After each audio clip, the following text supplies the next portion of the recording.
কবর কবিতায় জসিমউদ্দিন লিখেছেন, তারপর এই শূন্য জীবনে যত কাটিয়েছি পারি, যেখানে যাহারে জড়ায়ে ধরেছি সেই চলে গেছে ছাড়ি।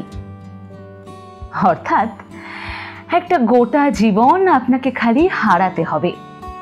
ক্রমশ হারিয়ে ফেলতে ফেলতে আপনি অভেদ্য হয়ে যাবেন। এমন একটা সলিড স্টেটে চলে যাবেন যে কোনো কিছুতেই তখন কিচ্ছু যায় আসবে না। একটু একটু করে আপনি নিজেকে বদলে ফেলবেন, পাথর থেকে পাহাড় হয়ে যাবেন। আর ঠিক সেই মুহূর্তে অনুপম রায় লিখে ফেলবে, শোনো, অভ্যেস বলে কিচ্ছু হয় না এই পৃথিবীতে, পাল্টে ফেলাই বেঁচে থাকা। কি অদ্ভুত!